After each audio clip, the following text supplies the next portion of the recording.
Royal Enfield वैसे तो एक ब्रांड है, बट इंडिया में एक इमोशन है। फिर चाहे वो एंट्री लेवल प्रोडक्ट की बात हो या प्रीमियम प्रोडक्ट की, यंगस्टर्स से लेके सीनियर सिटीजन सब इससे ऑब्सेस्ड है। ऐसा इसीलिए क्योंकि इसमें एक नॉस्टैल्जिया है, एक फील है, बहुत लोगों की मेमोरीज इससे जुड़ी हुई हैं और ये सिंबल भी है फ्रीडम, पैशन और एक स्ट्रॉन्ग पर्सनालिटी का। इसकी ट्रेडिशनल इंजीनियरिंग की वजह से इसे एक ऐसी जेन्युइन रिस्पेक्ट मिलती है जो और किसी गाड़ी को नहीं मिलती। वो पेंट स्ट्राइप्स याद है हैंडमेड, जो रोल्स रॉयस में आती है, हाँ वो इसमें भी आती है हैंडमेड। और ये छोटे छोटे एलिमेंट्स की वजह से एक अलग सा बॉन्ड डेवलप हो जाता है रॉयल एनफील्ड ओनर का अपनी बाइक के साथ। उसको एक सेंस ऑफ प्राइड, सैटिस्फैक्शन, एक अलग सा कनेक्शन फील होता है। लेकिन इसे इतना पसंद किया क्यों जाता है? इसके नेचर की वजह से, जो कि है रिलायबल, रेट्रो येट पावरफुल। तो आज हम लेके आए हैं ऑल न्यू क्लासिक 350। और हाँ, एक कन्फेशन है मेरा, मुझे याद है ये गाड़ी मैंने 2015-16 में चलाई थी और मैं उतर गया था। मैंने कहा था नहीं चलाऊंगा, बहुत वाइब्रेशन है, कोई फीडबैक नहीं है, चैसी में मज़ा नहीं है, मतलब मैंने बहुत बुराइयाँ निकाली थी। लेकिन अब अच्छे दिन आ गए हैं, तुम्हारे नहीं, रॉयल एनफील्ड के, क्योंकि अब जो अपग्रेड हुआ है ना वो 10x टाइम बेटर है। यानी कि गाड़ी पहले से 10 गुना ज़्यादा बेटर हो गई है। तो चलो समझते हैं कैसे। तो सबसे मेजर अपग्रेड जो है ना वो है काउंटर बैलेंसर। ये एक वेट होता है जो क्रैंकशाफ्ट पे ऐड करते हैं, एडिशनल वेट होता है। एक स्ट्रेटेजिक लोकेशन होती है कि एक स्पेसिफिक पॉइंट पे क्रैंकशाफ्ट पे अगर हम वेट ऐड करेंगे तो फोर्सेस बैलेंस कर देता है और इवेंचुअली वाइब्रेशन कम हो जाती है। फ्यूल इंजेक्शन सिस्टम इसके बाद आता है। फ्यूल इंजेक्शन तो इसके प्रीवियस मॉडल में भी आ रहा था, लेकिन वाइब्रेशंस ऐसी आइडेंटिकल फ़र्क नहीं था, इसमें है। अब कोल्ड स्टार्ट में कोई इशू नहीं आएगा, माइनस टेम्परेचर पे आप जाओ, पहाड़ों में घूमो, कोई दिक्कत नहीं है। थ्रॉटल अब बहुत ज़्यादा रिस्पॉन्सिव है, फ्यूल एफिशिएंसी भी बढ़ गई है। एडिशनल रबर माउंट यूज़ किए हैं हैंडल बार और फुट पेग में, ताकि राइडर को वाइब्रेशन महसूस ना हो। उसके बाद एग्जॉस्ट को थोड़ा सा रीडिज़ाइन किया है ताकि रेजोनेंस कम हो, और वो भी एक वजह होती है कि उसमें वाइब्रेशन होती है। तो अब जो एग्जॉस्ट है वो बहुत ज़्यादा स्मूथ है, वाइब्रेशन का कोई इशू नहीं है। जो इंजन इस बार इन्होंने यूज़ किया है उसमें इन्होंने स्ट्रोक को थोड़ा कम कर दिया है, कंप्रेशन रेशियो बढ़ गया है क्योंकि फ्यूल इंजेक्शन आ गया है। बीएचपी में थोड़ा इंक्रीमेंट है और टॉर्क जो है वो 1 यूनिट से कम हुआ है, हालांकि इतना आपको फ़र्क पता नहीं चलेगा। अब जो मेजर डिफरेंस आपको फील होगा वो चैसी में होगा। पहले इसमें सिंगल क्रैडल फ्रेम आता था, अब डबल क्रैडल फ्रेम आता है। पहले जो सिंगल क्रैडल था वो माइल्ड स्टील से बना हुआ था, ये वाला हाई स्ट्रेंथ स्टील से बना हुआ है। तो ये रिजिड भी है, अजाइल भी है और कंफर्टेबल भी है। ओल्ड क्लासिक में जो सस्पेंशन था वो था 35 mm का, और इस बार जो टेलीस्कोपिक फोर्क है वो है 41 mm का, 130 mm ट्रैवल के साथ।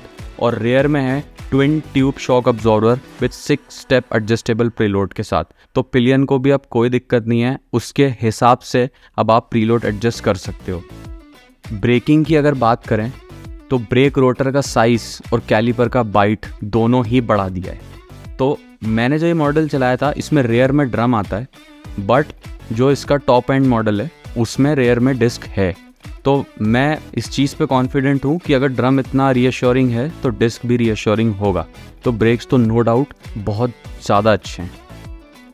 न्यू बुलेट और ओल्ड बुलेट का वेट तो ऑलमोस्ट सेम है, बट ये वाली जो बुलेट है ये आपको लाइट वेट लगती है मैनूवर करने में, हैंडल करने में, क्योंकि एक तो पहली चीज़ इसका जो चैसी है वो डबल क्रैडल है, तो एक उस वजह से आपको लाइट लगती है। और जो हैंडल बार है वो इन्होंने बहुत बेटर बनाया है, टेपर्ड बनाया है, तो एक उस वजह से भी आपको लाइट लगती है चलाने में। अर्गोनॉमिक्स की थोड़ी बात कर लेते हैं। पहले जो ग्राउंड क्लियरेंस था 135 mm का था, अब 170 mm का है। पहाड़ों में वैसे भी कोई दिक्कत नहीं होती थी, ग्राउंड क्लियरेंस भी अच्छा था, लो एंड टॉर्क भी अच्छा था, अब और अच्छी कर दी है दोनों चीज़ें। फ्यूल मीटर आ गया है, अब हिला हिला के देखना नहीं पड़ता है टंकी की कितना है, आवाज़ नहीं सुनना पड़ता है। टंकी की बात कर रहा हूँ, बहुत तेज हो रहा है, बहुत तेज हो रहा है। फिर उसमें आता है हज़ार्ड लाइट का ऑप्शन, यानी कि एक ही बटन पे आप चारों इंडिकेटर ब्लिंक करा सकते हो, बट उसकी जो प्लेसमेंट है वो थोड़ी गलत लगती है, यूज़ टू होने में टाइम लगेगा। पुरानी बुलेट में वहाँ पे यूजुअली हेडलैम्प का बटन आता था। इसके जो लीवर्स हैं इतने ज़्यादा इफ़ेक्टिव लगते हैं। एक तो क्या है, फ्लैट है, ग्रिप अच्छी है, कंफर्टेबल है, और कंसोल पे टॉगल स्विच आते हैं, बहुत ज़्यादा प्रीमियम टच है। पुरानी वाली बुलेट से तो बहुत अच्छा अपग्रेड है, और अब इन्होंने पूरे लाइनअप पे टॉगल डाल दिए हैं तो कोई दिक्कत नहीं है। वो एक प्रीमियम फैक्टर अब क्या बढ़ के दिखता है ऊपर। मीटर एनालॉग है, उसमें डांसिंग नीडल है, जब चाबी ऑन करोगे तो वो नीडल ऊपर जाएगा फिर वापस आएगा। एक अच्छा टच है, और 2 जगह चाबी नहीं लगानी पड़ती, एक ही जगह लगा के खुल जाता है। पहले की बुलेट जैसे नहीं है कि पहले नीचे से खोलो फिर ऊपर से ऑन करो, एक ही जगह पे काम हो जाता है। तो प्रैक्टिकलिटी पे तो बहुत ज़्यादा फोकस किया है। टायर प्रोफाइल 10 mm से बढ़ा दी है, फ्रंट एंड रेयर बोथ, तो इस वजह से भी स्टेबिलिटी में एक अच्छा खासा इंक्रीमेंट है। आप चलाओगे आपको डेफिनेटली फ़र्क फील होगा। राइडर्स के लिए कोई प्रॉब्लम नहीं है, टॉप एंड में चार्जर भी आता है, तो वो तो और एक दिक्कत ख़त्म हो गई। अब लॉन्ग राइड्स में कोई दिक्कत नहीं होने वाली है।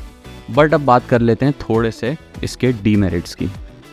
देखो, गियर बॉक्स मुझे उतना प्रिसाइज नहीं लगता है, पर ठीक है, आपको रेस नहीं करना है, जिस क्राउड की वो गाड़ी है और जैसे लोग उसे पसंद करते हैं उसके हिसाब से वो गियर बॉक्स एकदम परफेक्ट है। मुझे थोड़ा सा लेज़ी लगता है, मुझे हाई RPMs वाले जो इंजन होते हैं और गियर बॉक्स होते हैं वो पसंद है। उसके बाद यार एटलीस्ट LED लाइट तो दे दो, सारी LED कर दो। रेट्रो रखना है रेट्रो रख दो, बाहर से शेप गोल रखना है गोल ही रख दो, अंदर तो LED सेटअप दे दो। क्या करोगे, हेलोजन इतनी डालना क्यों है, इतने बड़े बड़े हेलोजन फालतू में। बस यही एक चीज़ है। तो गाड़ी ऑल एंड ऑल चलाने में बहुत इजी है, एफर्टलेस है, ले सकते हो, अच्छा ऑप्शन है। और इतना ही इजी है सब्सक्राइब बटन दबाना। चलो सब्सक्राइब नहीं हो पाता है, समझ आता है, लाइक तो कर दिया करो। लाइक करने में क्या जाता है, उसमें थोड़ी नोटिफिकेशन आते हैं फालतू में, है ना। तो मत करना, सब्सक्राइब नहीं करना हो पर एटलीस्ट लाइक करके जाना, ठीक है। चलो।